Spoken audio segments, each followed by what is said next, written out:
Dito sa Bataan Province ay magkakaroon ng panibagong project, a game changer for the Philippines economy, kung saan magkakaroon ng larger import-export volumes. Ito po yung the Bataan Transshipment Hub.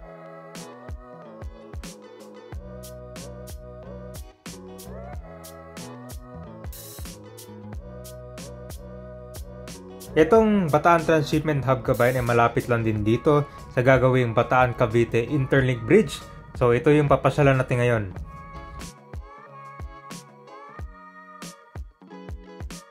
Ito yung Alas Asin River natin sa laot at yan, dahil mga kon dito, mga bangka. So yung kon pala, yung 5 fingers, nandiyan kabayan sa unahan na yun, no? Itong pupunta natin ngayon, dalawang area. Dito muna tayo sa Maap, kung saan dyan gagawin yung Bataan Cavite Interlink Bridge, malapit lang. Dito kasi merong mga construction works na ang ginagawa dyan. Tapos, pupunta tayo dito sa Mariveles Dockport, malapit sa 5 Fingers area na yan, no? Kasi dito daw gagawin, no, yung transshipment hub. Yan yung base sa information na nakuha natin. Okay, magandang hapon sa inyo lahat.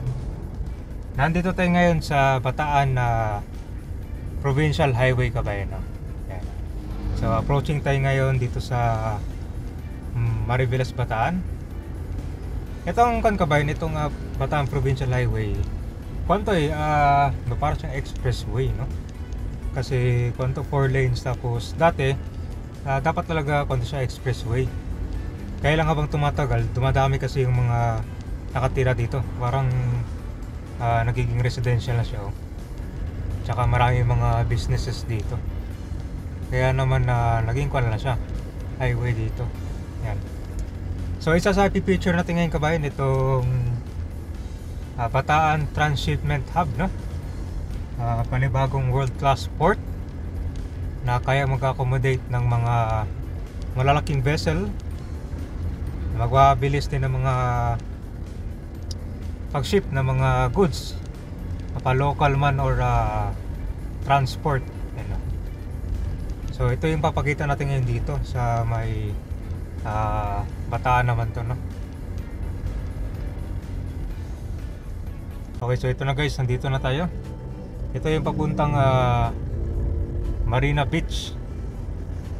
Tapos dito din makikita nyo yung view ng kabayan ng Corredor Island. Okay, so etong mga projects na gagawin dito sa Bataan ay game changer, no? Kasi malaking tulong ito, lalo na sa Central Luzon at dito sa Southern Tagalog, no? Mabilis na yung biyahe from Cavite papuntang Bataan, at higit sa lahat itong world class na transshipment hub na magpapabilis din ng deliver ng mga goods, mapa local man or international.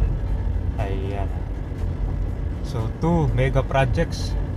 Nandito na tayo sa dulo kabayan, ha?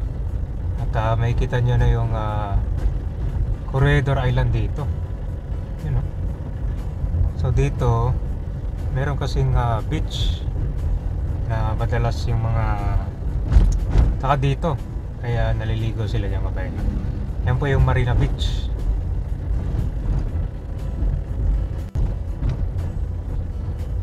Yan kabayan.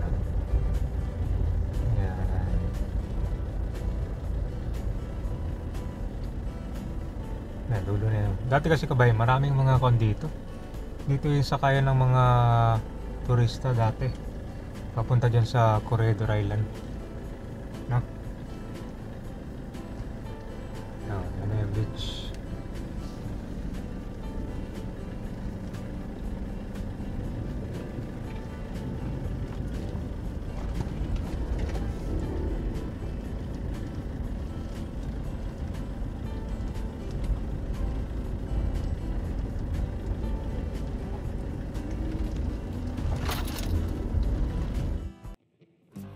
Napansin nyo ba yan sa harap dyan, no? Meron silang ginagawa ngayon.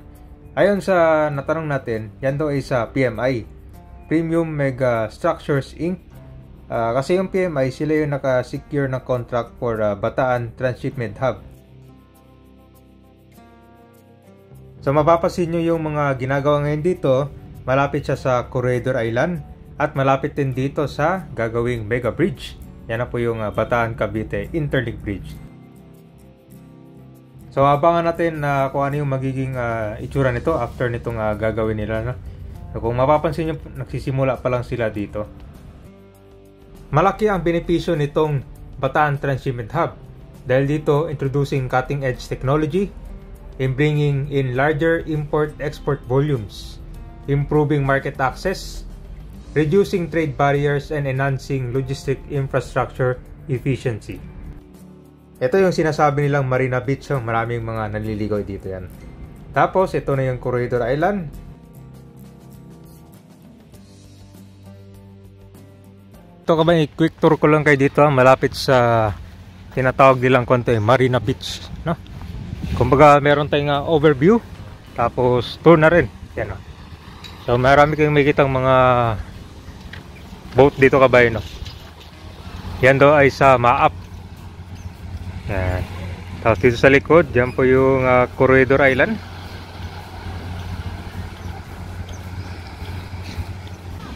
So yun, ayon sa natanong din natin, karamihan ng mga turista, lalo ng mga foreigner kabayan, dito pumupunta yan. Dito sa may marina na tinatawag nila. Kasi dito, tanong mo lang yung Corredor Island, no? Dito na tayo sa Maribeles sa dock area nila. No? So karamihan ng mga barko na kita nyo kabayan, ito yung mga mangingisda. So dito sila nagda-dock galing sa laot. At yan, dahil mga kon dito, mga bangka. So yung kon pala, yung Five Fingers, nandiyan kabayan sa unahan na yun, no? So usually mag-hire yan sila ng kon dito, bangka para sasakyan nila. Meron yung grupo-grupo.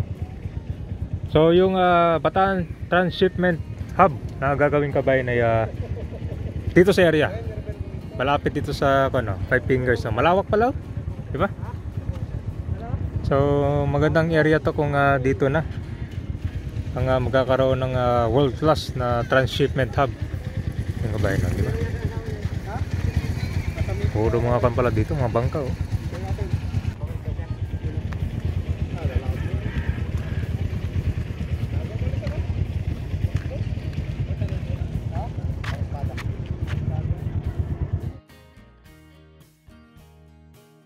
Okay, so ito yung Maribeles Dockport na tinatawag nila. Maraming mga bangka dito kabayan, yung mga mangingisda, tapos may mga ilang barko dito.